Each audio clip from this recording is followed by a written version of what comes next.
السلام علیکم جی، میرا نام ڈاکٹر اشفاق حسن سیال ہے۔ میں نیفرولوجسٹ کے طور پہ یعنی ماہر امراض گردہ کے طور پہ لیا میں کام کر رہا ہوں قادر علی ہاسپٹل پہ۔ ہر اتوار کو میں کرول علی سن میں مریض چیک اپ کرتا ہوں التقویٰ ہاسپٹل پہ۔ تو ایک کامن پیشنٹس کا کافی سارا جو ہے وہ بلک ہے، بہت سارے مریض آتے ہیں ہمارے پاس یورینری ٹریکٹ انفیکشن کے ساتھ جن کے پیشاب کی نالی کا انفیکشن۔ تو ہم ایک مختصر سی جو ہے نا یہ ویڈیو بنا رہے ہیں کہ یہ ہوتا کیا ہے، کیوں ہوتا ہے، اور اس کو بر وقت علاج کرانا کیوں ضروری ہے، اور کچھ مریضوں میں یہ کیوں پیچیدہ ہو جاتا ہے۔ تو سب سے پہلے تو اس کی جو وجوہات ہیں نا اس کو دیکھنا بہت ضروری ہے کہ پیشاب کی نالی کا جو انفیکشن ہے وہ آپ کے پیشاب کے اخراج کے راستے سے لے کے اوپر گردے تک جو ہے وہ اس سسٹم پورے میں کسی بھی حصے کا ہو سکتا ہے۔ پیشاب کی نالی کا ہو سکتا ہے، مثانے کا، مثانے سے اوپر والی نالی کا، یا خدا نخواستہ گردے کا ہو سکتا ہے۔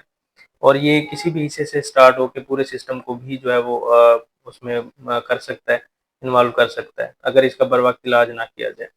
تو اس کی جو وجوہات ہیں اس کو اگر ہم اس طرح دیکھیں کہ کچھ تو ہوتی ہیں کہ اسٹرکچرل جو ہے وہ پرابلمز ہوتی ہیں کہ آپ کی اناٹمی یعنی کہ آپ کی جو اس پورے سسٹم کی بناوٹ ہے وہ اس میں کوئی مسئلہ ہوتا ہے۔ جس طرح کچھ بچوں میں ہمیں ریفلیکس ڈیزیز ہوتی ہے کہ ان میں بائیلیٹرل جو ہے نا وہ گردے میں جو گردے سے نالی آتی ہے وہ مثانے میں صحیح جگہ نہیں لگی ہوتی، تو وہ بائیلیٹرل پیچھے کو پریشر جاتا ہے۔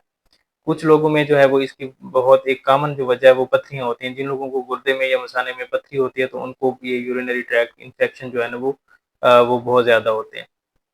اسی طرح کئی لوگ جو ہمارے شوگر کے مریض ہیں ان میں یہ چیز بڑی کامن ہوتی ہے۔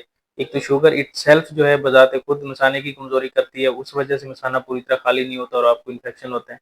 یا کچھ لوگ شوگر کی کچھ دوائیاں ہیں جس میں سرے فری، جس طرح یہ ڈیپا ہے، ایمپا ہے، یہ جو دوائیاں جو شوگر کا اخراج پیشاب کے راستے کرواتی ہیں تو وہ بھی انفیکشن کا باعث بنتی ہیں۔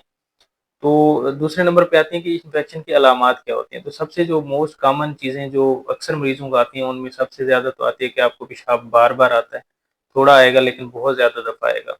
پیشاب میں جلن ہوئے گی، رکاوٹ ہو سکتی ہے، بلڈ آ سکتا ہے، آپ کو درد ہو سکتا ہے، کہیں بھی ان کے درد ہو سکتا ہے، پیشاب کی نالی میں ہو سکتا ہے، پیچھے دونوں سائڈ پہ کمر میں ہو سکتا ہے، آپ کو بخار ہو سکتا ہے، تیز بخار ہوگا، سردی کے ساتھ بخار ہوگا، پیشاب میں بظاہر جو ہے وہ خون آ سکتا ہے، ریشہ آ سکتا ہے۔ تو یہ کچھ علامات ہیں، یا کچھ مریضوں کو اس سے تھوڑی سی مختلف علامات آ سکتی ہیں۔ تو یہ پیشاب کی نالی کے انفیکشن کی علامات ہیں۔ اس کو بر وقت ٹھیک کروانا یا بر وقت علاج کروانا بہت ضروری ہے۔ اپنی مرضی سے جو لوگ اینٹی بایوٹکس کھاتے رہتے ہیں کہ 2 ڈوز ادھر سے لے لیں، 2 ادھر سے لے لیں، تو ان میں ہمارے پاس آج کل بہت زیادہ مریض آ رہے ہیں جن کو ریزسٹنٹ انفیکشن ہے، یعنی کہ ان کو کوئی اینٹی بایوٹک اثر نہیں کر رہی ہوتی۔ تو اس وجہ سے اتھینٹک اور بر وقت علاج کروانا بہت ضروری ہے۔ جب بھی آپ کو اس طرح کی کوئی علامات ہوں تو آپ متعلقہ جو فیلڈ کا ڈاکٹر ہے، جو گردے کے ڈاکٹر ہے، نیفرولوجسٹ ہیں، ان کو ضرور جو ہے وہ ملیں اور انہی کا جو تجویز کردہ علاج ہے وہ اپنائیں۔ Thank you.